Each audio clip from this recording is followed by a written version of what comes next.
ನ್ಯೂಸ್ಗೆ ಸ್ವಾಗತ. ನಾನು ಸ್ಮಿತಾ.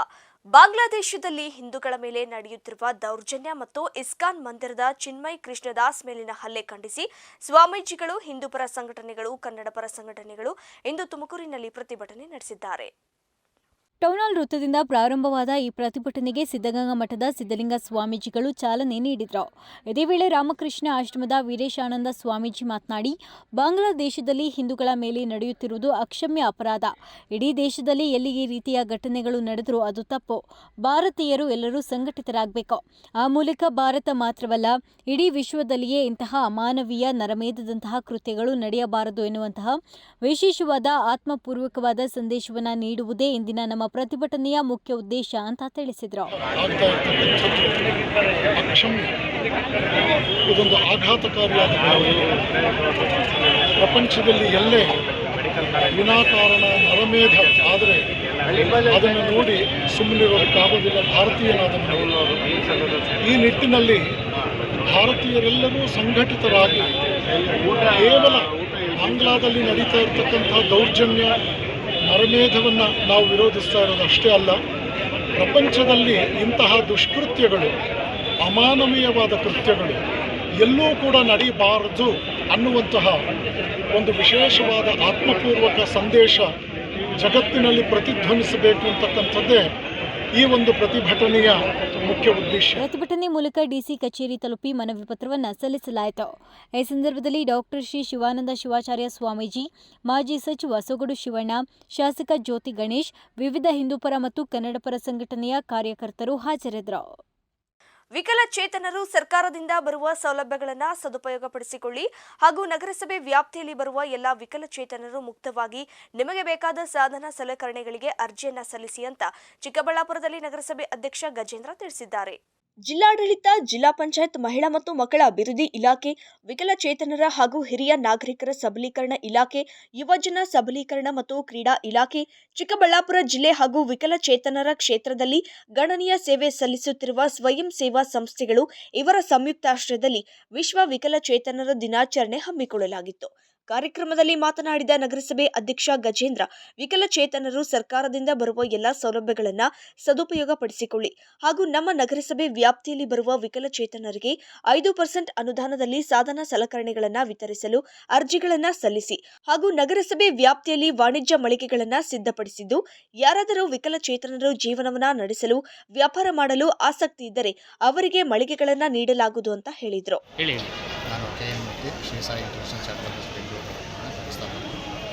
DDRC ಚಿಕ್ಕಬಳ್ಳಾಪುರದಲ್ಲಿ 14 ಸಂಸ್ಥೆ ಸ್ಟಾರ್ಟ್ ಮಾಡಿ ಈ ದಿನ ನಾವು ಈ ಪೇಪರ್ ಮತ್ತು ಮೊಬೈಲ್ DDRC ಲಾಂಚ್ ಮಾಡಿದ್ವಿ.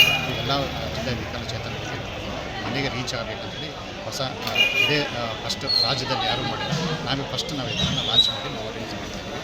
ಪ್ರತಿಯೊಬ್ಬರಿಗೂ ಮನೆಗೆ ಹೋಗಿ ರೀಚ್ ಆಗಿ ಪ್ರತಿ ಒಬ್ಬ ಬೆನಿಫಿಷರಿಗೂ ನಾವು ಲಾಸ್ಟ್ ಮನೆವರೆಗೂ ನಾವು ರೀಚ್ ಆಗಬೇಕಂತೇಳಿ ನಾವು ಇದು ಲಾಂಚ್ ಮಾಡಿದ್ದೀವಿ. Thank you. ಇತ್ತೀಚೆಗೆ ನಗರದ ಸರ್ ಎಂ ವಿಶ್ವೇಶ್ವರಯ್ಯ ಕ್ರೀಡಾಂಗಣದಲ್ಲಿ ನಡೆದ 2024-25ನೇ ಸಾಲಿನ ಜಿಲ್ಲಾ ಮಟ್ಟದ ವಿಕಲಚೇತನರ ಕ್ರೀಡಾಕೂಟದಲ್ಲಿ ಹಾಗೂ ಸಾಂಸ್ಕೃತಿಕ ಕಾರ್ಯಕ್ರಮದಲ್ಲಿ ಭಾಗವಹಿಸಿ ವಿಕಲಚೇತನರಾದವರಿಗೆ ಬಹುಮಾನ ವಿತರಿಸಲಾಯಿತು. ಇದೇ ವೇಳೆ ಸಮಾಜ ಸೇವೆ, ಕ್ರೀಡಾ ಕ್ಷೇತ್ರ, ಶಿಕ್ಷಣ ಕ್ಷೇತ್ರ, ಸ್ವಯಂ ಉದ್ಯೋಗ ಇತ್ಯಾದಿ ಕ್ಷೇತ್ರಗಳಲ್ಲಿ ಮಾಡಿರುವ ಗಣನೀಯ ಸೇವೆ ಗುರುತಿಸಿ ಸಾಧಕರಿಗೆ ಸನ್ಮಾನಿಸಲಾಯಿತು.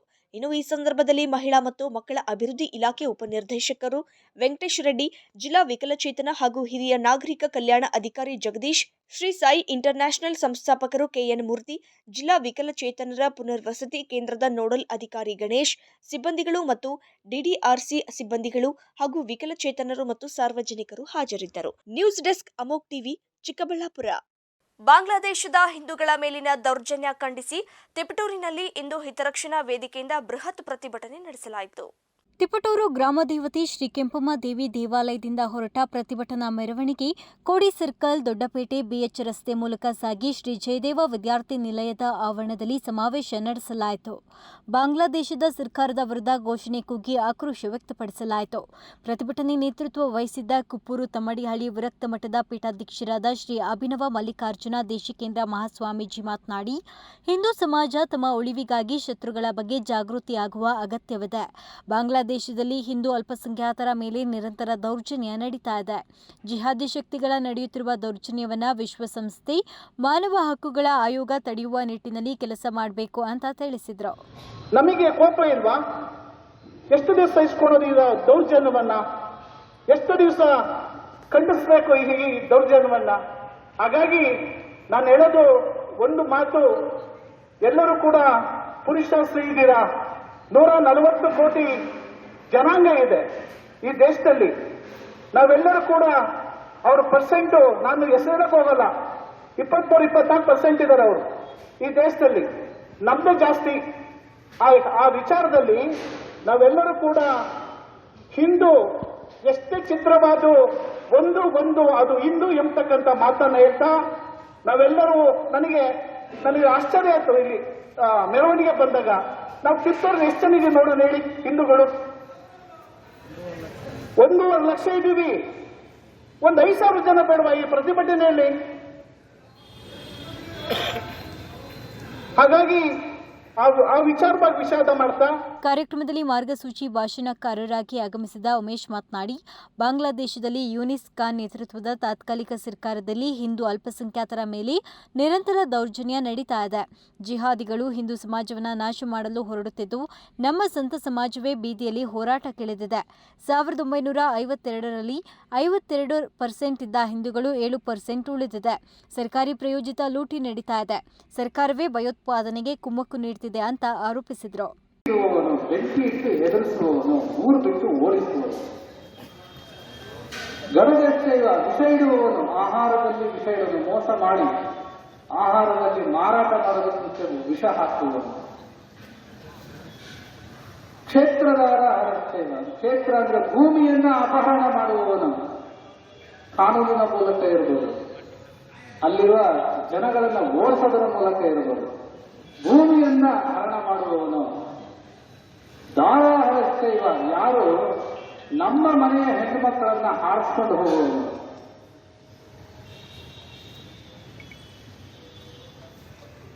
ವಿಷ ಇಡುವವನು, ಭೂಮಿಯನ್ನ ಕಸಿಯುವವನು, ಶಸ್ತ್ರಪಾಣಿ ಅಂದ್ರೆ ದಂಡವನ್ನ ಇಟ್ಟುಕೊಂಡು, ಕೋಲುಗಳನ್ನು ಇಟ್ಟುಕೊಂಡು ಬಡದಾಕಿ ಸಾಯಿಸ್ತಾ ಇರುವವನು, ಕ್ಷಣ ಬಂದ್ರೆ ಅವರಿಗೆ ಅವಕಾಶ ಸಿಕ್ಕಿದ್ರೆ ಅವರ ಶಸ್ತ್ರಾಸ್ತ್ರಗಳನ್ನು ಹಿಡಿದು ಕೊಂದು ಭಯ ಉಂಟು ಮಾಡುವವನು. ಪ್ರತಿಭಟನೆಯಲ್ಲಿ ಮಾಜಿ ಶಿಕ್ಷಣ ಸಚಿವ ಬಿಸಿ ನಾಗೇಶ್, ಜಿಲ್ಲಾ ಬಿಜೆಪಿ ಪ್ರಧಾನ ಕಾರ್ಯದರ್ಶಿ ಗಂಗರಾಜು, ಬಿಸ್ಲೆಹಳ್ಳಿ ಜಗದೀಶ್, ಮಾಜಿ ನಗರಸಭೆ ಅಧ್ಯಕ್ಷ ರಾಮಮೋಹನ್, ಸದಸ್ಯರಾದ ಶಶಿಕಿರಣ್, ರಂಗಪುರ ನಾಗೇಶ್, ಹಾವಿನಾಳಿ ನಾಗೇಶ್ ಹಾಗೂ ಇತರರು ಉಪಸ್ಥಿತರಿದ್ದರು. ಮಂಜುನಾಥ್ ಹಾಲ್ಕುರಿಕೆ, ಅಮೋಕ್ ಟಿವಿ, ತಿಪಟೂರು. ತಿಪಟೂರು ನಗರದ ಹಳೆಪಾಳ್ಯದಲ್ಲಿ ಮಾರುಕಟ್ಟೆಗೆ ತೆರಳುತ್ತಿದ್ದ ವಿದ್ಯಾರ್ಥಿನಿಗೆ ಮಾರುತಿ ಓಮಿನಿ ಕಾರು ಡಿಕ್ಕಿ ಹೊಡೆದ ಪರಿಣಾಮ ವಿದ್ಯಾರ್ಥಿ ಅಸ್ವಸ್ಥಗೊಂಡಿದ್ದಾಳೆ. ತಿಪಟೂರು ಸರ್ಕಾರಿ ಬಾಲಕಿಯರ ಪದವಿ ಪೂರ್ವ ಕಾಲೇಜಿನಲ್ಲಿ ದ್ವಿತೀಯ ಪಿಯುಸಿ ವ್ಯಾಸಂಗ ಮಾಡುತ್ತಿರುವ ದೀಪಿಕಾ ಬೆಳಗ್ಗೆ 8 ಗಂಟೆ ಸಮಯದಲ್ಲಿ ಮಾರುಕಟ್ಟೆಗೆ ಹೋಗುವಾಗ ನಡುವಿನಕೆರೆ ಮೂಲದ ಪಾನಮತ ಮಾರುತಿ ಕಾರಿನ ವ್ಯಕ್ತಿ ಅತಿ ವೇಗದಿಂದ ವಾಹನ ಚಲಾಯಿಸಿಕೊಂಡು ಬಂದು ವಿದ್ಯಾರ್ಥಿಗೆ ಡಿಕ್ಕಿ ಹೊಡೆದಿತು. ವಿದ್ಯಾರ್ಥಿನಿಯ ತಲೆ, ಕಾಲು, ಭುಜದ ಭಾಗಕ್ಕೆ ತೀವ್ರ ಪೆಟ್ಟಾಗಿದ್ದು, ಸ್ಥಳೀಯರ ನೆರವಿನಿಂದ ವಿದ್ಯಾರ್ಥಿಯನ್ನ ಆಸ್ಪತ್ರೆಗೆ ದಾಖಲಿಸಲಾಗಿದೆ. ಪಾನಮತವಾಗಿ ವಿದ್ಯಾರ್ಥಿಗೆ ಡಿಕ್ಕಿ ಹೊಡೆದ ಚಾಲಕ ನಂತರ ರಸ್ತೆ ಬದಿ ವಿದ್ಯುತ್ ಕಂಬಕ್ಕೆ ಕಾರು ಡಿಕ್ಕಿ ಹೊಡೆದಿದ್ದು, ಕಾರನ್ನು ಸ್ಥಳದಲ್ಲೇ ಬಿಟ್ಟು ಪರಾರಿಯಾಗಿದ್ದಾನೆ. ತಿಪಟೂರು ನಗರ ಪೊಲೀಸ್ ಠಾಣೆಯಲ್ಲಿ ಪ್ರಕರಣ ದಾಖಲಿಸಲಾಗಿದೆ.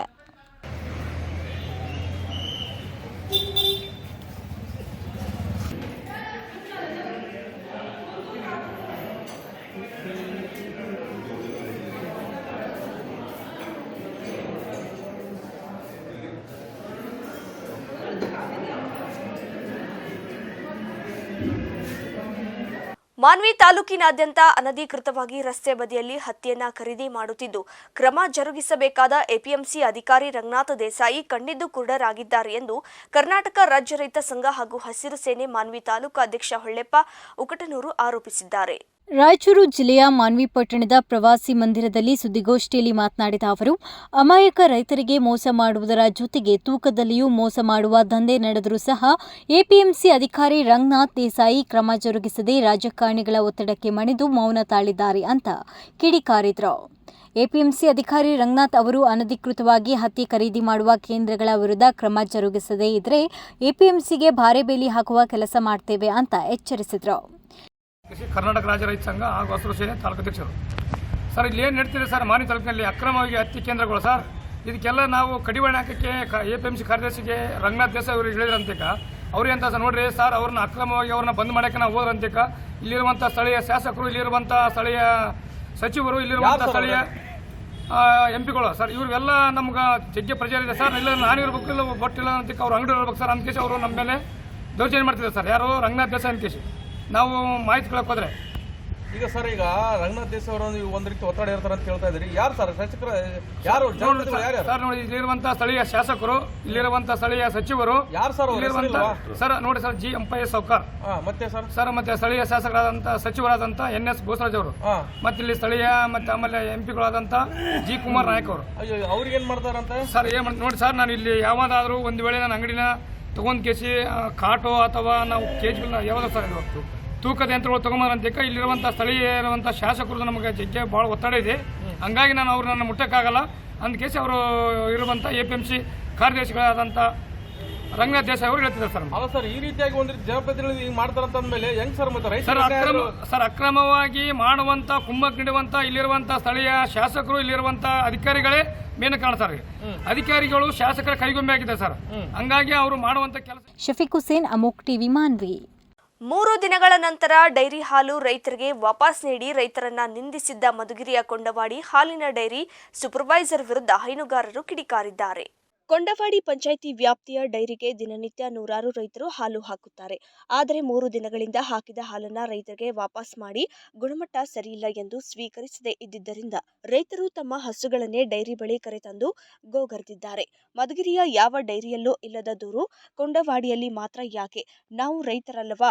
ದಿನನಿತ್ಯ 2-3 ಲೀಟರ್ ಹಾಲು ಹಾಕುವವರ ಗತಿ ಏನು ಅಂತ ಹೈನುಗಾರರು ಬೇಸರ ವ್ಯಕ್ತಪಡಿಸಿದ್ದಾರೆ. ಅವರು ಹೇಳ್ತಾರೆ ಆ ಡೈರಿನಾಗೂ ಇದೇ ತರ ಆಗ್ತಿದೆ ಬಟ್ ಅವರು ಯಾಕೆ ಯಾರೋ ವಾಪಸ್ ಹಾಲು ಕಳಿಸ್ತಿಲ್ಲ? ಅವರು ನಮ್ ಕೊಂಡವಾಡಿ ಪಂಚಾಯತಿ ಬೇರೆ ಯಾವ್ದೇ ಪಂಚಾಯತಿಗೆ ಹೋಗೋದಿಲ್ಲ. ಅವರೇ ಹೋಗಿದ್ದೀನಿ, ರಿಪೋರ್ಟ್ ತಂದಿದ್ದೀನಿ, ತೋರಿಸಿದೀನಿ ಅಂತ ಹೇಳೋರೆ ಹೊರತು ಆ ರಿಪೋರ್ಟ್ ಅಲ್ಲಿ ಏನ್ ಹೇಳ್ತಾರೆ ಒಬ್ಬರಿಗೂ ಲಾಸ್ ಮಾಡಿದ್ದು ಇಲ್ಲ, ಒಂದು ಪೇಮೆಂಟ್ ಮಾಡಿದೀನಿ ಅಂತ ಹೇಳ್ತಿಲ್ಲ. ಅವರು ಕೊಂಡವಾಡಿ ಪೇಮೆಂಟ್ ಮಾತ್ರ ಇದ್ದಂಗೆ 3 ಪೇಮೆಂಟ್ ಅದಂಗೆ ಓಡ್ ಮಾಡಿದ್ರು. ಅವ್ರದ್ದು ಬೇರೆಯವ್ರು ಮಾತ್ರ ಓಡ್ ಮಾಡಕ್ ಆಗೋದಿಲ್ಲ. ಕೊಂಡವಾಡಿ ಪಂಚಾಯತಿ ಓಡ್ ಮಾಡಬೇಕು. ಮತ್ತೆ ಆಮೇಲಿಂದ ಕೊಂಡವಾಡಿ ಪಂಚಾಯತಿ ಡೈರಿದೇನೆ ಉತ್ಪಾದನೆ ರಿಜೆಕ್ಟ್ ಮಾಡಿ ವಾಪಸ್ ಕಳಿಸ್ತಾವ್ರೆ. ಅದೇ ಹಾಕೋದು ಅವ್ರದ್ದು ಮಿಡಿಗೇಷನ್ ಕಳ್ಸಕ್ಕಾಗದಿಲ್ವಾ? ಬೇರೆ ಕಡೆ ಕಳ್ಸಕ್ಕಾಗಲ್ವಾ? ಯಾಕೆ ಅವ್ರ ರೈತರೆಲ್ಲ ಬೇರೆ ತರ ಮಾಡ್ತಾರೆ? ರೈತರಿಗೆ ಅವ್ರಿಗೆ ಎಷ್ಟು ಸಪೋರ್ಟ್ ಕೊಡ್ತಾರೆ ನಮಗೂ ಅಷ್ಟೇ ಸಪೋರ್ಟ್ ಕೊಡ್ಬೇಕು. ನಾವು ಏನ್ ಮಾಡ್ಬೇಕು? ಹೈನುಗಾರಿಕೆ ಮಾಡ್ಲೇಬೇಕು ಅಂತಾನೆ ಕಷ್ಟಪಟ್ಟು ಹಸು ಎಲ್ಲ ತಂದು ಸಾಕ್ತಾ ಇರೋದು. ನಾವೇನ್ ಮೋಸ ಮಾಡ್ಬೇಕು ಅಂತ ಏನಿಲ್ಲ. ಹಂಗೂ ಅವ್ರ ಮಿಷಿನ್ ಅಲ್ಲಿ ಹೇಳಿದ್ರು ಉಪ್ಪಿನ ಅಂಶ ತೋರಿಸುತ್ತೆ, ಸಕ್ಕರೆ ಅಂಶ ತೋರಿಸುತ್ತೆ ಎಲ್ಲ. ಅಂಥದ್ದು ಯಾವ್ದಾನ ಒಂದು ಡೈರಿನಲ್ಲಿ ಒಬ್ಬರದ್ದು ಕಂಡಿದ್ರೆ ನಾವೇ ರಿಜೆಕ್ಟ್ ಮಾಡ್ತೀವಿ. ನಾವೇ ಅವ್ರಿಗೆ ಏನ್ ಮಾಡ್ಬೇಕು ಅದನ್ನ ಮಾಡ್ತೀವಿ. ಅದ್ ಬೇಕಾದ್ರೆ ಅವ್ರೊಂದೇ ಒಂದು ಸಾಕ್ಷಿ ತೋರಿಸ್ಕೊಡ್ಲಿ ನಮ್ಗೆ. ಹಾಲು ಒಕ್ಕೂಟದ ಸೂಪರ್ವೈಸರ್ ಸಹನಾ ಮತ್ತೊಮ್ಮೆ ಹಾಲನ್ನ ಪರಿಶೀಲಿಸಿ ಎಂದಿದ್ದಕ್ಕೆ ನೀವು ದನ ಕಾಯುವವರು ನಿಮಗೇನು ತಿಳಿಯೋದಿಲ್ಲ ಎಂದು ಉಡಾಫಿ ಉತ್ತರವನ್ನ ನೀಡಿ ಹೈನುಗಾರರು ಸಿಡಿಮಿಡಿಗೊಳ್ಳುವುದಕ್ಕೆ ಕಾರಣವಾಗಿದ್ದಾರೆ. ಇದರಲ್ಲಿ ರಾಜಕೀಯದ ಉದ್ದೇಶ ಇದ್ದರೆ ಮಧುಗಿರಿ ನಗರ ಭಾಗದಲ್ಲಿ ಇಟ್ಟುಕೊಳ್ಳಿ, ಹಾಗೆ ರೈತರ ಹೊಟ್ಟೆ ಮೇಲೆ ಬರೆ ಎಳೆಯಬೇಡಿ ಅಂತ ಹೈನುಗಾರರು ಆರೋಪಿಸಿದ್ದಾರೆ. ಈಗ ಪ್ರತಿದಿನ ಹಾಲು ನಾವು ಯಾವ ಥರ ತಂದು ಹಾಕ್ತಿದ್ವೋ ಆ ಥರ ಹಾಲು ಹಾಕ್ತಾ ಇದ್ವಿ. ಹಾಲು ತಗೊಂಡಿದ್ದಾರೆ. ಈಗ 3 ದಿನದಿಂದ 0 ಪೇಮೆಂಟ್ ಆಗಿದೆ ಅಂತ ಹೇಳಿದ್ರು. 0 ಪೇಮೆಂಟ್ ಯಾಕೆ ಆಗಿದೆ ಅಂತ ನಾವು ಕೇಳಿದ್ವಿ. ಅವರೇನೋ ಒಬ್ಬರು LLR ಅಂತಂದು ಹೇಳಿದ್ರು, ಒಬ್ಬರು 0 ಪೇಮೆಂಟು ಅಂತಂದೇಳಿ ಇದು ಮಾಡಿದ್ದಾರೆ. ಈಗ ನಾವು ಅದನ್ನು 0 ಯಾಕೆ ಮಾಡಿದ್ವಿ ಅಂತ ಕೇಳಿದ್ವಿ. ಈಗ ಅದನ್ನು ಅವರು 0 ಯಾಕೆ ಮಾಡಿದ್ವಿ ಅಂತ ನಾವು ಕೇಳೋಕ್ಕೂ ಮುಂಚೆ ಅವ್ರು ಪರಿಶೀಲನೆಗೆ ಅವರೇ ಬಂದಿದ್ದಾರೆ. ಇಲ್ಲಿ ಇವತ್ತು ಬಂದು ಈಗ ಬಂದಿದ್ದಾರೆ. ಒಂದು ಶಿಫ್ಟಿಂದು 0 ಪೇಮೆಂಟ್ ಬಿತ್ತಲ್ಲ, ಇಮಿಡಿಯೇಟ್ ಬರಬೇಕಿತ್ತು. ಅವರು ಬಂದು ಏನಾಗಿದೆ ಅಂತ ಚೆಕ್ ಮಾಡಬೇಕಿತ್ತು. ಈಗ 3 0 ಪೇಮೆಂಟ್ ಬಿದ್ದಿದೆಯಲ್ಲ, 0 ಪೇಮೆಂಟ್ ಅಮೌಂಟ್ ನಮ್ಗೆ ಯಾರು ಕೊಡ್ತಾರೆ? ನಾವು ಅದನ್ನು ಕೇಳಿದ್ವಿ. ನಮ್ಗೆ ಅಮೌಂಟ್ ಯಾರು ಕೊಡ್ತಾನೆ ಅಂದರೆ ನಮ್ಗೆ ಗೊತ್ತಿಲ್ಲ. ನಾವು ಇನ್ನೂ ಅಲ್ಲಿ ಮಾತಾಡ್ತೀವಿ.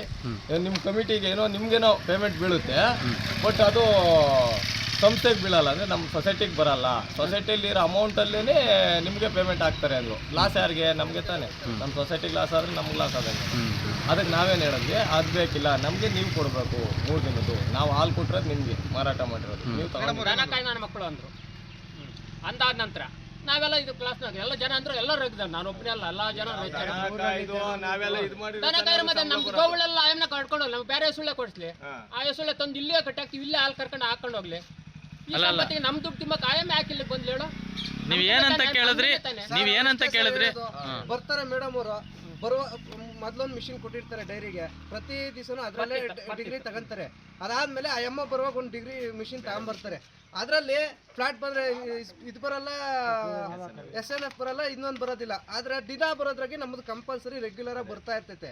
ಅವ್ರು ಚೆಕ್ ಮಾಡಿದ್ರೆ ಅವರೇ ಕೊಟ್ಟಿರೋ ಮಿಷಿನು, ಅದನ್ನೇನು ಯಾರೇ ಒಬ್ಬ ರೈತ ತಂದು ಕೊಟ್ಟಿರೋದಾಗಲಿ, ಒಬ್ಬ ಬೇರೆ ಯಾರೇ ಹೊರಗಡೆ ತಂದು ಕೊಟ್ಟಿರೋದಲ್ಲ. ಅದನ್ನು KMF ಇಲಾಖೆಯಿಂದನೇ ಕೊಟ್ಟಿರೋದು, ತುಬರ ಕಡೆಯಿಂದನೇ ಕೊಟ್ಟಿರೋದು. ಅವರು ಏನು ರೆಗ್ಯುಲರಾಗಿ ಚೆಕ್ ಮಾಡ್ತಿದ್ರು ಅದ್ರಾಗ ಬರ್ತಾವೆ ನಮ್ಮವು ಎಲ್ಲನೂ. ಇವತ್ತು ಮಾತ್ರ ಒಂದು ಹೊಸ ಮಿಷಿನ್ ತಗೊಂಬರ್ತಾರೆ, ಅದರಲ್ಲಿ ಬರ್ತಾರೆ. ಅದ್ರಾಗೆ ಇದು 35,000, ಇದು 5 ಲಕ್ಷದ್ದು ನೀವೇ ತಂದು ಇಕ್ಕಬೇಕು ಅಂತ ರೈತರ ಮೇಲೆ ಹೊರಿಸ್ತಾರೆ. ತಾಲೂಕಿನಾದ್ಯಂತ ಇದುವರೆಗೂ ಕೇಳಿ ಬಂದಂತಹ ದೂರು ಈಗ ಕೇಳಿ ಬಂದಿದ್ದು ಎಲ್ಲ ಹೈನುಗಾರರು ಹುಬ್ಬು ಏರಿಸುವಂತಾಗಿದೆ. ಕೊಂಡವಾಡಿ ಡೈರಿಗೆ ನೂತನವಾಗಿ ಅಳವಡಿಸಲಾಗಿರುವ ಮಷಿನ್ ಸರಿ ಇಲ್ಲವೋ ಅಥವಾ ಬೇಕಂತಲೇ ಕೊಂಡವಾಡಿ ಡೈರಿ ರಾಜಕೀಯ ಸದುದ್ದೇಶದಿಂದ ಟಾರ್ಗೆಟ್ ಆಗಿದೆಯೋ ಎಂದು ಅನುಮಾನಗಳು ವ್ಯಕ್ತವಾಗುತ್ತಿವೆ. ಪಣೀಂದ್ರ, ಅಮೋಘ್ ಟಿವಿ, ಮಧುಗಿರಿ. ಕೊರಟಗೆರೆ ತಾಲೂಕಿನ ಹೊಳವನಹಳ್ಳಿ ಗ್ರಾಮ ಪಂಚಾಯಿತಿ ಅಧ್ಯಕ್ಷ ಸ್ಥಾನದ ಚುನಾವಣೆಗೆ ಬಿಗ್ ಫೈಟ್ ನಡೆದಿದ್ದು ನೂತನ ಅಧ್ಯಕ್ಷರಾಗಿ ಸುಮಿತ್ರಾ 13 ಮತಗಳಿಂದ ಜಯಶೀಲರಾಗಿದ್ದಾರೆ. ಕೊರಟಗೆರೆ ಕ್ಷೇತ್ರದ ಕಾಂಗ್ರೆಸ್ ಭದ್ರಕೋಟೆ ಆಗಿರುವ ಹೊಳವನಹಳ್ಳಿ ಗ್ರಾಮ ಪಂಚಾಯತ್ನಲ್ಲಿ 19 ಜನ ಸದಸ್ಯರಿದ್ದು ಅಧ್ಯಕ್ಷ ಸ್ಥಾನಕ್ಕಾಗಿ ಮರಡಪ್ಪ ಮತ್ತು ಸುಮಿತ್ರಾ ನಡುವೆ ತೀವ್ರ ಪೈಪೋಟಿ ಉಂಟಾಗಿತ್ತು. ಸುಮಿತ್ರಾ 13 ಮತ ಮತ್ತು ಮರಡಪ್ಪ 6 ಮತ ಪಡೆದು ಸುಮಿತ್ರಾ ಉಮೇಶ್ ಜಯಶಾಲಿಯಾಗಿದ್ದಾರೆ. ಬ್ಲಾಕ್ ಕಾಂಗ್ರೆಸ್ ಅಧ್ಯಕ್ಷ ಅಶ್ವಥ್ ನಾರಾಯಣ್ ಮುಂದಾಳತ್ವದಲ್ಲಿ ಗ್ರಾಮ ಪಂಚಾಯತ್ ಚುನಾವಣೆ ನಡೆದಿದ್ದು ಫಲಿತಾಂಶ ಘೋಷಣೆ ಬಳಿಕ ಗ್ರಾಮ ಪಂಚಾಯತ್ ಸದಸ್ಯರು ಮತ್ತು ಕಾರ್ಯಕರ್ತರು ಗೃಹ ಸಚಿವ ಡಾಕ್ಟರ್ ಜಿ ಪರಮೇಶ್ವರ್ಗೆ ಜೈಕಾರ ಕೂಗಿದ್ರು. ಏನು ಅಧ್ಯಕ್ಷ ಸ್ಥಾನ ತೆರವುಗೊಳಿಸಿದ್ದು ಶ್ರೀಮತಿ ಸುಮಿತ್ರಾ ಉಮೇಶ್ ಅವರು ಜಯಶಾಲಿಯಾಗಿದ್ದಾರೆ. ಅವರ ಒಟ್ಟುಗೂಡಿಸಿ ಸರ್ವ ಸದಸ್ಯರ ಒಟ್ಟುಗೂಡಿಸಿ ನಾವು ಗ್ರಾಮ ಪಂಚಾಯತಿ ಅಭಿವೃದ್ಧಿಗೆ ಶ್ರಮಿಸ್ತೀವಿ. ಎಷ್ಟು ಜನ ವೋಟ್ ಹಾಕಿದ್ರು, ಎಷ್ಟು ಜನ ಹಿಂದಿದ್ರು ಸರ್? ಎಷ್ಟು ಜನ ವೋಟ್ ಹಾಕಿದ್ರು? ಒಟ್ಟು 13, ಸುಮಿತ್ರಾ, ಮರಡಪ್ಪ 6. ಹೊಳವನಹಳ್ಳಿ ಗ್ರಾಮ ಪಂಚಾಯತಿ ಸುಮಿತ್ರಾ ಉಮೇಶ್ ಅವರು ನಮ್ಮ ಪರಮೇಶ್ವರ್ ಮಾರ್ಗದರ್ಶನದಂತೆ ನಾವು ಇವತ್ತು ಆಯ್ಕೆ ಮಾಡಿದ್ದೀವಿ.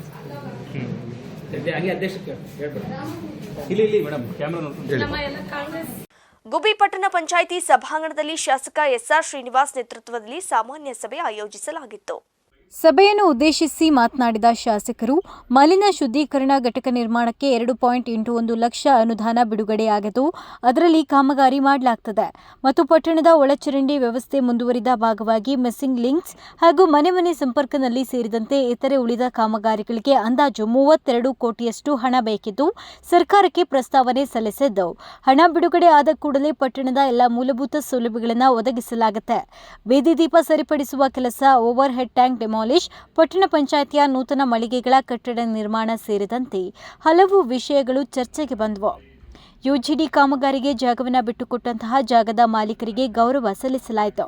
ಸಭೆಯಲ್ಲಿ ಪಟ್ಟಣ ಪಂಚಾಯಿತಿ ಅಧ್ಯಕ್ಷೆ ಮಂಗಳ ರಾಜಣ್ಣ, ಉಪಾಧ್ಯಕ್ಷೆ ಮಮತಾ ಶಿವಪ್ಪ, ತಹಶೀಲ್ದಾರ್ ಬಿ ಆರತಿ, ಪಟ್ಟಣ ಪಂಚಾಯಿತಿ ಮುಖ್ಯ ಅಧಿಕಾರಿ ಮಂಜುಳಾ ಸೇರಿದಂತೆ ಪಟ್ಟಣ ಪಂಚಾಯಿತಿಯ ಸದಸ್ಯರು, ಅಧಿಕಾರಿಗಳು, ಸಿಬ್ಬಂದಿ ವರ್ಗ ಭಾಗವಹಿಸಿದರು. ರಂಗನಾಥ್, ಅಮೋಘ್ ಟಿವಿ, ಗುಬ್ಬಿ. ಪ್ರಾರಂಭ ಮಾಡೋದು ಆಗದಲ್ಲಿ ನಮಗೆ 7 ಎಕರೆ ಬೇಕು ಅಂತ ಅವತ್ತಿನ ಒಂದು ಯೋಜನೆ ಪ್ರಾರಂಭ ಆದಾಗ 7 ಎಕರೆಗಳನ್ನ ನಮ್ಮಲ್ಲಿ ಪ್ರಸ್ತಾವನೆ ಸರ್ಕಾರ ಕೇಳಿತ್ತು. ನಾವು ಅಕ್ವೇಷನ್ ಪ್ರೊಸೀಡಿಂಗ್ಸ್ ಮಾಡಿದ್ದು, ಅಷ್ಟರಲ್ಲಿ ಕೋರ್ಟ್ ಹೋಯಿತು. ಕೋರ್ಟಲ್ಲೂ ಕೂಡ ನಮ್ಮ ಪರವಾಗಿ ಕೇಸ್ ಆಗಿದ್ದಂಥದ್ದು. ಆದರೂ ಕೂಡ ನಮಗೆ ಈಗ 1.5 ಎಕರೆ ಸಾಕು ಅಂತಕ್ಕಂಥದ್ದು ನಮ್ಮ ಇಲಾಖೆಯ ಒಂದು ನಿರ್ಣಯ ಆಗಿರ್ತಕ್ಕಂಥದ್ದು. ಅಂಥ ಸಂದರ್ಭದಲ್ಲಿ ತಿರ್ಗಾ ನಾವು ಅಕ್ವೇಷನ್ ಪ್ರೊಸೀಡಿಂಗ್ಸ್ ಹೋಗಿದ್ರೆ ಪಾಪ ಇವ್ರಿಗೂ ತೊಂದರೆ ಆಗೋದು, ಕಡಿಮೆ ಹಣ ಸಿಗೋದು.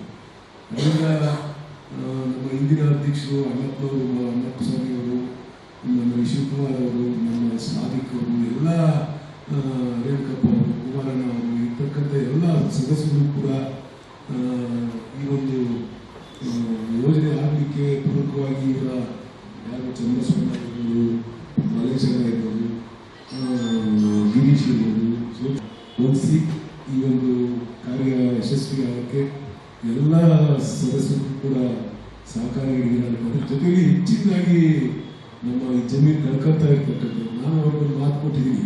ನಾನು ಮಾತಿಗೆ ಈ ಸಂದರ್ಭದಲ್ಲಿ ಹೇಳಕ್ ಬಯಸ್ತೀನಿ.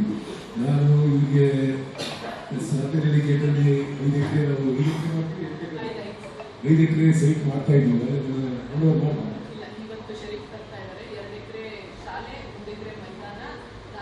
ಸೈಟ್ ಮಾಡ್ತಾ ಇದ್ದೀನಿ.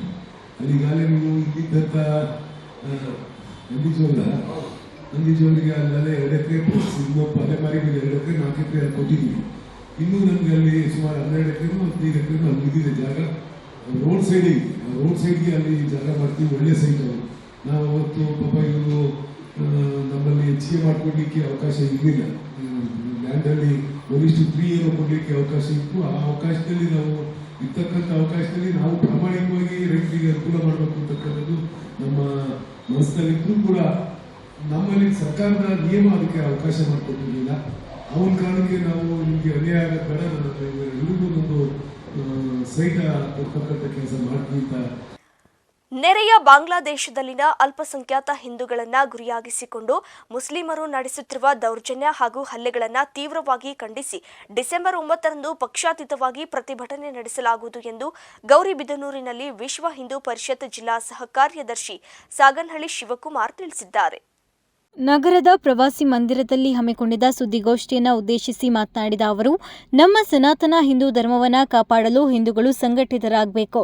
ಬಾಂಗ್ಲಾದೇಶದಲ್ಲಿ ಹಿಂದೂಗಳ ಮೇಲೆ ನಡೆಯುತ್ತಿರುವ ದೌರ್ಜನ್ಯವನ್ನು ತಡೆಯುವಂತೆ ಒತ್ತಾಯಿಸಿ ದೇಶದ ರಾಷ್ಟ್ರಪತಿ ಮತ್ತು ಪ್ರಧಾನಿ ಅವರಿಗೆ ಇಲ್ಲಿನ ತಹಶೀಲ್ದಾರ್ ಮೂಲಕ ಮನವಿ ಸಲ್ಲಿಸಲಾಗುವುದು ಅಂತ ತಿಳಿಸಿದರು. ಬಾಂಗ್ಲಾದಲ್ಲಿ ಹಿಂದೂಗಳ ತಾಳ್ಮೆಯನ್ನ ಕೆಣಕುತ್ತಿದ್ದಾರೆ. ಹಿಂದೂಗಳು ಒಮ್ಮೆ ಸಿಡಿದೆದ್ರೆ ಅದರ ಪರಿಣಾಮವೇ ಬೇರೆಯಾಗಲಿದೆ ಅಂತ ಖಡಕ್ ಎಚ್ಚರಿಕೆ ನೀಡಿದ ಅವರು, ಸಹಬಾಳ್ವೆಯಿಂದ ಬಾಳಿದ್ರೆ ಮುಸ್ಲಿಮರಿಗೆ ಉಳಿಗಾಲ ಇಲ್ಲವಾದ್ರೆ ನಿಮಗೆ ಉಳಿಗಾಲವಿಲ್ಲ ಅಂತ ಬಾಂಗ್ಲಾದೇಶದ ಮುಸ್ಲಿಮರಿಗೆ ಖಡಕ್ ಎಚ್ಚರಿಕೆ ಸಂದೇಶವನ್ನು ರವಾನಿಸಿದ್ರು. ಏನು ಸೋಮವಾರ ನಡೆಯುವಂತ ಗೋರಿಬಿದನೂರಲ್ಲಿ ನಡೆಯುವಂತ ಒಂದು ಪ್ರತಿಭಟನೆ, ಅದಕ್ಕಿಂತ ಪ್ರತಿಭಟನೆ ಅನ್ನೋದಕ್ಕಿಂತ ಆಗ್ರಹ ಸಭೆ ಅಂತ ಹೇಳಿದ್ದಾರೆ. ಆಗ್ರಹ ಸಭೆನ ನಡೆಸಬೇಕು ಅಂತ ತೀರ್ಮಾನ ಆಗಿದೆ. ಅವತ್ತು ಆಗ್ರಹ ಸಭೆ ಏನಕ್ಕೆ ಮಾಡ್ತಾ ಇದೀವಿ ಅಂತ ಹೇಳಿದ್ರೆ, ಇವತ್ತು ನಮ್ಮ ನೆರೆಯ ರಾಷ್ಟ್ರ ಬಾಂಗ್ಲಾದೇಶ, ಹಿಂದೊಮ್ಮೆ ಅದು ನಮ್ಮ ಜೊತೆ ಇದ್ದಂಥದ್ದು, ನಮ್ದೇ ಆದಂತ ಒಂದು ನೆಲ. 1947ನೇ ಇಸ್ವಿಯಲ್ಲಿ ಮಾತ್ರ ಅದು ಬೇರೆ ಆಗುತ್ತೆ, ಅನಿವಾರ್ಯ. ಅವತ್ತಿನ ಒಂದು ಸಂದರ್ಭದಲ್ಲಿ ಪಾಕಿಸ್ತಾನ, ಪೂರ್ವ ಮತ್ತು ಪಶ್ಚಿಮ ಪಾಕಿಸ್ತಾನಗಳು ಅಂತ ವಿಂಗಡಿಸ್ತಾರೆ. ಅದು ಪೂರ್ವ ಪಾಕಿಸ್ತಾನ ಆಗಿರುತ್ತೆ. ಯಾವುದು ಇವತ್ತಿನ ಬಾಂಗ್ಲಾದೇಶ, ಅವತ್ತಿನ ಪಾಕಿಸ್ತಾನ. 1971ನೇ ಇಸ್ವಿಯಲ್ಲಿ ಭಾರತ ಕೊಟ್ಟಂತ ಭಿಕ್ಷೆ, ನಮ್ಮ ಒಂದು ಸಾವಿರಾರು ಸೈನಿಕರ ಬಲಿದಾನದಿಂದ ನಾವು ಅವ್ರಿಗೆ ಸಪರೇಟ್ ಆಗಿ ಒಂದು ದೇಶ ಅಂತ ಹೇಳ್ಬಿಟ್ಟು ನಾವು ಮಾಡ್ಕೊಡ್ತೀವಿ ಅವ್ರಿಗೆ. ಅದು ಒಂದೇ ಒಂದು ಚೂರು ಕೃತಜ್ಞತೆ ಇಲ್ದಾಗೆ ಇವತ್ತು ಆ ಜನ, ನಾವು ಅವ್ರು ಎಷ್ಟು ಈ ಹಿಂಸಾಚಾರಗಳು ಇವತ್ತು ಅಲ್ಲಿ ಮಾಡ್ತಾ ಇದಾರಲ್ಲ, ಆ ಹಿಂಸಾಚಾರಗಳು ಅನುಭವಿಸಿದಾರೆ ಆ ಪಾಕಿಸ್ತಾನ ಜೊತೆ ಇದ್ದಾಗ ಅವರು 1971ರಿಂದ ಹಿಂದೆ. ಅದನ್ನ ಅವತ್ತು ಭಾರತ ನೋಡ್ಲಾರ್ದ ಅವತ್ತಿನ ನಮ್ಮ ದೇಶದ ಪ್ರಧಾನಿಗಳು ಅವತ್ತು ಅವ್ರ ಮೇಲೆ ಯುದ್ಧ ಸಾರಿ ಅವತ್ತು ಅವ್ರನ್ನ ಮುಕ್ತಿ ಮಾಡಿ ಅವ್ರಿಗೆ ಒಂದು ಸಪರೇಟ್ ದೊಡ್ಡ ಬಾಂಗ್ಲಾದೇಶ ಮಾಡ್ಕೊಡ್ತಾರೆ. ಕನಿಷ್ಠ ಒಂದು ಕಟ್ಟೆಸಿ ಕೂಡ ಇಲ್ದಾಗೆ ಇವತ್ತು ಅಲ್ಲಿರಂತ ಒಬ್ಬ ಹಿಂದೂಗಳನ್ನ ಇವತ್ತು ಅವರು ಒಂದು ಮಾರಣ ಹೋಮ ಮಾಡ್ತಾ ಇದ್ದಾರೆ, ಅತ್ಯಾಚಾರ ಮಾಡ್ತಾ ಇದ್ದಾರೆ. ಯಾವ ರೀತಿ ಅಂತ ಹೇಳಿದ್ರೆ, ನಮ್ಗೆ ಸ್ವತಂತ್ರ ಬಂದಾಗ 1947 ಇಸ್ವಿಯಲ್ಲಿ 28% ಇದ್ವಿ ನಾವು ಹಿಂದೂಗಳಲ್ಲಿ. ಸುದ್ದಿಗೋಷ್ಠಿಯಲ್ಲಿ ಬಿಜೆಪಿ ಮುಖಂಡರಾದ ಮುನಿಲಕ್ಷ್ಮಮ್ಮ, ಜಯಣ್ಣ, ಮುದುಕೃಷ್ಣ, ವಿಶ್ವ ಹಿಂದೂ ಪರಿಷತ್ನ ನಗರ ಕಾರ್ಯದರ್ಶಿ ರಮೇಶ್ ಬಾಬು ಹಾಗೂ ಇತರರು ಉಪಸ್ಥಿತರಿದ್ದರು. ಆರ್ ಮಂಜುನಾಥ್, ಅಮೋಕ್ ಟಿವಿ, ಗೌರಿಬಿದನೂರು. ಹುಬ್ಬಳ್ಳಿ ಧಾರವಾಡ ಪೊಲೀಸ್ ಇಲಾಖೆಯ ನೇತೃತ್ವದಲ್ಲಿ ನಡೆಯುತ್ತಿರುವ ಮಾದಕ ವಸ್ತುಗಳ ವಿರೋಧಿ ಅಭಿಯಾನಕ್ಕೆ ಚಿತ್ರನಟ ರಿಯಲ್ ಸ್ಟಾರ್ ಉಪೇಂದ್ರ ಸಾಥ್ ನೀಡಿ ತಮ್ಮದೇ ಸ್ಟೈಲ್ನಲ್ಲಿ ಮಾದಕ ವಸ್ತುಗಳಿಂದಾಗುವ ಹಾನಿ ಕುರಿತು ಯುವಕ ಯುವತಿಯರಿಗೆ ಬುದ್ಧಿವಾದ ಹೇಳಿದ್ದಾರೆ.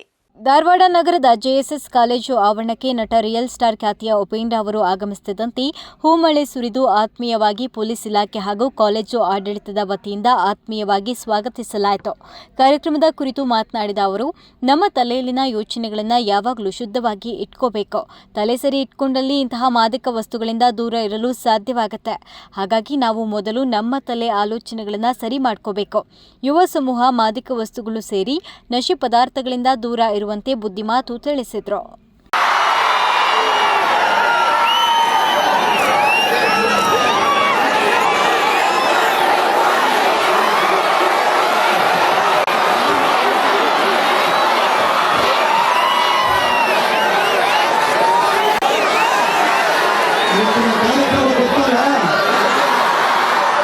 ಏನ್ ವಿಷಯ ಅನ್ನೋದು ಡ್ರಗ್ಸಿಂದ ಮುಕ್ತವಾಗಬೇಕು.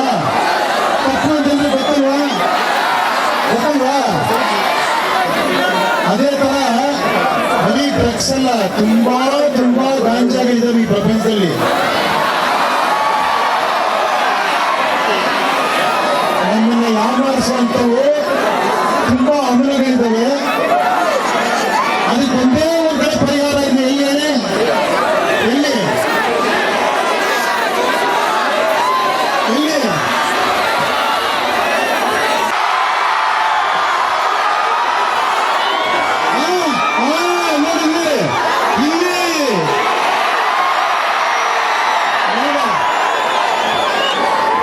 ಸಮಸ್ಯೆನೂ ಇದೆ, ಪರಿಹಾರನೂ ಇದೆ.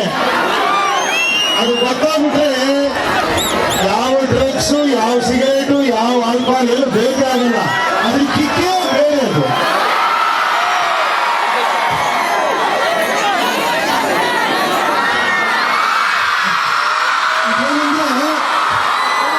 ಇದೆಲ್ಲ ಲೆಕ್ಚರರ್ಸ್ ಎಲ್ಲ ಕೂತಿದ್ದೀರಾ ಸರ್, ನಿಮ್ಮ ಕೇಳೋ ಹುಡುಗರು ಅಲ್ವಾ ಅಲ್ಲ, ಕೇಳ್ತಾರ? ಎಲ್ಲರ ಮಾತು ಕೇಳಿ ತುಂಬಾ ಸೀರಿಯಸ್ ಆಗಿ ಹೋಗ್ಬೇಡಿ ಯಾರ ಮಾತು. ನಿಮ್ ಜೊತೆ ನೀವೇ ಮಾತಾಡ್ಕೊಂತೀರಲ್ಲ, ಅದನ್ನ ಸೀರಿಯಸ್ ಆಗಿ ತಗೊಳ್ಳಿ, ಓಕೆನಾ? ಈಗ ನಿಮ್ ಫ್ಯೂಚರ್ ಹೆಂಗಿದೆ ಗೊತ್ತಾ? ನಿಮ್ದೆಲ್ಲ ಫ್ಯೂಚರ್ AI, ಅದನ್ನ ಹೊಡೆಯೋದಕ್ಕೆ ನಿಮ್ಮಿಂದಲೇ ಸಾಧ್ಯ. ಅದು UI, ಅದು ಆರ್ಟಿಫಿಷಿಯಲ್ ಇಂಟೆಲಿಜೆನ್ಸ್, ಇದು ಯೂನಿವರ್ಸಲ್ ಇಂಟೆಲಿಜೆನ್ಸ್. ಇದು ದೇವನಹಳ್ಳಿ ಪಟ್ಟಣದ ಶಿವಕುಮಾರ ಸ್ವಾಮಿ ವೃತ್ತದ ಬಳಿ ರಾಗಿ ಗೋದಾಮಿನಲ್ಲಿ ರಾಗಿ ಬೆಳೆಗಾರರ ನೋಂದಣಿ ಕಾರ್ಯಕ್ಕೆ ಸಚಿವ KH ಮುನಿಯಪ್ಪ ಚಾಲನೆ ನೀಡಿದ್ದಾರೆ. ಓಲ್ವೋ ಗ್ರೂಪ್ ಇಂಡಿಯಾ ಟ್ರಸ್ಟ್ ವತಿಯಿಂದ CSR ಅನುದಾನದಲ್ಲಿ ದೇವನಹಳ್ಳಿ ಪಟ್ಟಣದ 11ನೇ ವಾರ್ಡ್ನ ಪರ್ವತಾಪುರದಲ್ಲಿ ಶುದ್ಧ ಕುಡಿಯುವ ನೀರಿನ ಘಟಕವನ್ನು ಸಚಿವ KH ಮುನಿಯಪ್ಪ ಉದ್ಘಾಟಿಸಿದರು. ಈ ವೇಳೆ ಸಚಿವ KH ಮುನಿಯಪ್ಪ ಮಾತನಾಡಿ, ಬಯಲು ಸೀಮೆ ಪ್ರದೇಶವಾದ ಕಾರಣ ನೀರನ್ನ ಬೋರ್ವೆಲ್ನಿಂದ ನೇರವಾಗಿ ಕುಡಿಯಲು ಯೋಗ್ಯವಲ್ಲದ ಕಾರಣ ಶುದ್ಧ ಕುಡಿಯುವ ನೀರಿನ ಯಂತ್ರವನ್ನು ಅಳವಡಿಸಲು ಓಲ್ವೋ ಕಂಪನಿ ಮುಂದಾಗಿದೆ. ಇದೇ ರೀತಿ ದೇವನಹಳ್ಳಿ ಪಟ್ಟಣದಲ್ಲಿ ಎಲ್ಲಿ ಅವಶ್ಯಕತೆ ಇದೆ ಅದನ್ನ ಮುಖಂಡರೊಂದಿಗೆ ಚರ್ಚಿಸಿ ಆ ಭಾಗಗಳಲ್ಲಿ ಅಳವಡಿಸಲು ಕಂಪನಿ ಮುಂದಾಗಿದೆ. ಸಾರ್ವಜನಿಕರು ಶುದ್ಧ ಕುಡಿಯುವ ನೀರಿಗೆ ಹೆಚ್ಚು ಆದ್ಯತೆ ನೀಡಿ ಇದರ ಸದುಪಯೋಗ ಪಡೆದುಕೊಳ್ಳಿ ಅಂತ ತಿಳಿಸಿದರು. ಯಾವುದೇ ಒಂದು ಕಂಪನಿ ಮುಂದೆ ಬಂದಾಗ ಅವರಿಗೆ ಪ್ರೋತ್ಸಾಹ ಕೊಟ್ಟು ಆದಷ್ಟು ಬೇಗ ಮಾಡಿ ಇನ್ನಷ್ಟು ಕೆಲಸ ಮಾಡಲಿಕ್ಕೆ ಅವಕಾಶ ಆಗ್ತದೆ. ಸ್ವಲ್ಪ ತಡ ಆಗಿದ್ದಕ್ಕೆ ಅವರಿಗೆ ಕೂಡ ನಾನು ಮನವಿ ಮಾಡಿದ್ದೀನಿ, ಇದನ್ನ ಸದುಪಯೋಗ ದೇವನಹಳ್ಳಿ ನಗರದ ಪುರಸಭೆಯ ನಾಗರಿಕರೆಲ್ಲರೂ ಕೂಡ ಇದನ್ನು ಸದುಪಯೋಗ. ಸದಸ್ಯಗಳು ಈಗ ಇಲ್ಲಿ ಎಷ್ಟು ವಾರ್ಡ್ ಅನುಕೂಲ ಆಗ್ತದೆ, ಇನ್ನ ಎಷ್ಟು ವಾರ್ಡ್ ಆಗ್ಬೇಕಾಗಿದೆ, ಎಲ್ಲ ಸದಸ್ಯರು ಹಿರಿದಂತ ಜಗಣ್ಣವರು ಎಲ್ಲ ಒಟ್ಟಿಗೆ ಸೇರಿ ಒಂದು ಪ್ಲಾನ್ ಮಾಡಿಕೊಳ್ಳೋಣ. ಪುರಸಭೆಯ ಪ್ರತಿಯೊಬ್ಬ ನಾಗರಿಕರು ಕೂಡ ಶುದ್ಧ ಕುಡಿಯುವ ನೀರನ್ನು ಕುಡಿಯುವಂತ ಕಾರ್ಯಕ್ರಮವನ್ನು ರೂಪಿಸ್ಕೊಂಡು ಆದಷ್ಟು ಬೇಗ ಮಾಡೋಣ ಅಂತೇಳಿ ಈ ಕಾರ್ಯಕ್ರಮವನ್ನ ಮಾಡಿ ಇದಕ್ಕೆ ದಾರಿ ತೋರಿಸಿದ ಓಲ್ವೋ ಕಂಪನಿಯ ಎಲ್ಲ ಮುಖ್ಯಸ್ಥರು ವಿಶೇಷವಾಗಿ ಅವ್ರಿಗೂ ಧನ್ಯವಾದಗಳು ತಿಳಿಸೋಣ ಎಲ್ಲರಿಗೂ. ಇನ್ನು ಓಲ್ವೋ ಗ್ರೂಪ್ನ ಮ್ಯಾನೇಜಿಂಗ್ ಟ್ರಸ್ಟಿ GVK ರಾವ್, ಪುರಸಭಾ ಸದಸ್ಯ ಚಂದ್ರಪ್ಪ, ರಘು, ತಾಲೂಕು ಗ್ಯಾರಂಟಿ ಯೋಜನೆಗಳ ಅಧ್ಯಕ್ಷ ಜಗನ್ನಾಥ್, ಬಯ್ಯಪ್ಪ, ಅಧ್ಯಕ್ಷ ಶಾಂತಕುಮಾರ್ ಇನ್ನು ಮುಖಂಡರು ಇದ್ದರು. ಅಕ್ಷಯ್ ವಿ, ಅಮೋಕ್ ಟಿವಿ, ದೇವನಹಳ್ಳಿ. ದೇವನಹಳ್ಳಿ ಪಟ್ಟಣದಲ್ಲಿ ರಾಜ್ಯ ಸರ್ಕಾರಿ ನೌಕರರ ಸಂಘದ ಜಿಲ್ಲಾಧ್ಯಕ್ಷ ಸ್ಥಾನಕ್ಕೆ ಇಂದು ಚುನಾವಣೆ ನಡೆದಿದ್ದು, ನೂತನ ಜಿಲ್ಲಾಧ್ಯಕ್ಷರಾಗಿ ಚುನಾಯಿತರಾದ ಗಂಗಾಧರ್ ಆಯ್ಕೆಯಾಗಿದ್ದಾರೆ. ನೂತನ ಜಿಲ್ಲಾಧ್ಯಕ್ಷರಾಗಿ ಚುನಾಯಿತರಾದ ಗಂಗಾಧರ್ ಮಾತನಾಡಿ, ನನ್ನ ಗೆಲುವಿಗೆ ಶ್ರಮಿಸಿ ಮತ ಹಾಕಿದ ಎಲ್ಲ ನಿರ್ದೇಶಕರಿಗೂ ಧನ್ಯವಾದ ತಿಳಿಸುತ್ತೇನೆ. ನಮ್ಮ ತಂಡದ ನಾಯಕರುಗಳು ಒಗ್ಗಟ್ಟಾಗಿ ಕೆಲಸ ಮಾಡೋದ್ರಿಂದ ತಂಡದ 3 ಸ್ಥಾನ ನಮ್ಮ ಪಾಲಾಗಿದೆ ಹಾಗೂ ನಮ್ಮ ಮುಂದೆ ದೊಡ್ಡ ಸವಾಲುಗಳು ಇದೆ. ಅದನ್ನು ಪ್ರಾಮಾಣಿಕವಾಗಿ ಈಡೇರಿಸಲು ಮುಂದಾಗ್ತೇನೆ. ಜಿಲ್ಲಾ ಮಟ್ಟದ ಎಲ್ಲ ಇಲಾಖೆಗಳ ನಿರ್ದೇಶಕರುಗಳಿಗೆ ನಮ್ಮನ್ನು ಬೆಂಬಲಿಸಿ ಜಯಶಾಲಿಗಳಾಗಲು ಮಾಡಿದ ಕಾರಣ ಕೃತಜ್ಞತೆ ಸಲ್ಲಿಸುವುದಾಗಿ ತಿಳಿಸಿದರು. ಎಲ್ಲರ ನೌಕರರ ಸಂಘದ ಹಿತವನ್ನು ಕಾಪಾಡ್ತಕ್ಕಂಥ ಒಂದು ಕರ್ನಾಟಕ ರಾಜ್ಯ ಸರ್ಕಾರಿ ನೌಕರರ ಸಂಘ, ಇಡೀ ರಾಜ್ಯದಲ್ಲಿ 6 ಲಕ್ಷ ಜನ ನೌಕರರನ್ನು ಹೊಂದಿರತಕ್ಕಂಥ ಸಂಘ.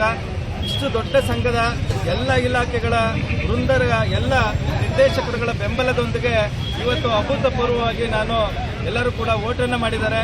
ಅಂದರೆ ಅಷ್ಟು ಕೂಡ ನನಗೆ ಬರುತ್ತೆ ಅಂತಕ್ಕಂಥದ್ದು ದಯವಿಟ್ಟು ನನಗೆ ಗೊತ್ತಿರಲಿಲ್ಲ. ಎಲ್ಲರ ನಿರ್ದೇಶಕರು ರಾತ್ರಿ ಹಗಲು ಕೂಡ ನಮ್ಮ ಜೊತೆ ಒಳಗಡೆ ಇರ್ತಿದ್ದಾರೆ. ಪ್ರಪ್ರಥಮವಾಗಿ ಅವರ ಎಲ್ಲ ನಿರ್ದೇಶಕರಿಗೆ, ಎಲ್ಲ ಬಂಧುಗಳಿಗೆ ನಾನು ಧನ್ಯವಾದಗಳನ್ನು ಅರ್ಪಿಸ್ತೀನಿ. ಯಾಕೆಂದರೆ ಏನೇ ಅವರಿಗೆ ತೊಂದರೆ ಆದರೂ, ಏನೇ ಅಡೆತಡೆ ಬಂದ್ರೂ ಕೂಡ ಒಂದೇ ಜೊತೆ ಒಳಗಡೆ ಫಸ್ಟಿಂದ ಕೊನೆವರೆಗೂ ಕೂಡ ನಿಂತಿರ್ತಕ್ಕಂಥದ್ದನ್ನು ನಾನು ಪದೇ ಪದೇ ಸ್ಮರಣೆ ಮಾಡ್ತೇನೆ. ಅದರಿಂದ ಮತ್ತೊಮ್ಮೆ ಅವರಿಗೆ ನಾನು ಚುನಾವಣಾ ಅಧಿಕಾರಿ ರಾಜು ಫಲಿತಾಂಶ ಪ್ರಕಟಿಸಿ ಮಾತನಾಡಿ, ಜಿಲ್ಲಾಧ್ಯಕ್ಷರಾಗಿ ಗಂಗಾಧರಪ್ಪ 49 ಮತ ಪಡೆದು, ಖಜಾಂಚಿಯಾಗಿ 53 ಮತ ಪಡೆದು ಹಾಗೂ ರಾಜ್ಯ ಪರಿಷತ್ ಸದಸ್ಯರಾಗಿ ನಾರಾಯಣಗೌಡ 50 ಮತ ಪಡೆದು ವಿಜೇತರಾಗಿದ್ದಾರೆ ಅಂತ ಘೋಷಿಸಿದರು.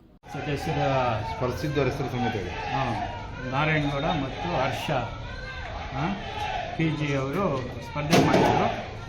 ಮತದಾನ ನಡೆದು ನಂತರ ಮತ ಎಣಿಕೆಯನ್ನು ಮುಕ್ತಾಯಗೊಂಡಿದೆ. ರಾಜ್ಯ ಪರಿಷತ್ ಸದಸ್ಯ ಸ್ಥಾನಕ್ಕೆ ನಾರಾಯಣಗೌಡ ಅವರು 50 ಮತಗಳನ್ನು ಪಡೆದು ಜಯಶೀಲರಾಗಿರ್ತಾರೆ. ಹರ್ಷ PG ಅವರು 11 ಮತಗಳನ್ನು ಪಡೆದಿರ್ತಾರೆ. ಅದೇ ರೀತಿ ಖಜಾಂಚಿ ಸ್ಥಾನಕ್ಕೆ ಜಿಲ್ಲಾ ಖಜಾಂಚಿ ಸ್ಥಾನಕ್ಕೆ ಉಮಾಶಂಕರ್ 53 ಮತಗಳು ತಗೊಂಡು ಜಯಶೀಲರಾಗಿರ್ತಾರೆ. ಶಿವಣ್ಣ ಡಿ 8 ಮತಗಳನ್ನು ಪಡೆದಿದ್ದಾರೆ. ಅಧ್ಯಕ್ಷ ಸ್ಥಾನಕ್ಕೆ ಪಿ ಗಂಗಾಧರಪ್ಪ, ದಿಲೀಪ್ ಕುಮಾರ್ ರವರು ಸ್ಪರ್ಧಿಸಿದ್ದು ಪಿ ಗಂಗಾಧರಪ್ಪರವರು 49 ಮತಗಳನ್ನು ಪಡೆದಿರುತ್ತಾರೆ. ದಿಲೀಪ್ ಕುಮಾರ್ ಅವರು 12 ಮತಗಳನ್ನು ಪಡೆದಿರುತ್ತಾರೆ. ಎಲ್ಲ ಮತ ಎಣಿಕೆ ಕಾರ್ಯ ಇಲ್ಲಿಗೆ ಮುಕ್ತಾಯಗೊಂಡು ಫಲಿತಾಂಶ ಪ್ರಕಟಗೊಂಡಿದೆ. ಅಧ್ಯಕ್ಷ ಸ್ಥಾನದಲ್ಲಿ ಪಿ ಗಂಗಾಧರಪ್ಪರವರು 49 ಮತಗಳನ್ನು ಪಡೆದು ವಿಜೇತರಾಗಿರುತ್ತಾರೆ. ಈ ಸಂದರ್ಭದಲ್ಲಿ ವಿಜೇತರನ್ನ ತಮ್ಮ ಅಭಿಮಾನಿಗಳು ಅಭಿನಂದಿಸಿ ಹರ್ಷ ವ್ಯಕ್ತಪಡಿಸಿದರು. ಅಕ್ಷಯ್ ವಿ, ಅಮೋಕ್ ಟಿವಿ, ದೇವನಹಳ್ಳಿ. ಇದಿಷ್ಟು ಸುದ್ದಿಗಳು. ನೋಡ್ತಾ ಇರಿ ಅಮೋಕ್ ಟಿವಿ, ಎಂದೆಂದಿಗೂ ನಿಮ್ಮೊಂದಿಗೆ.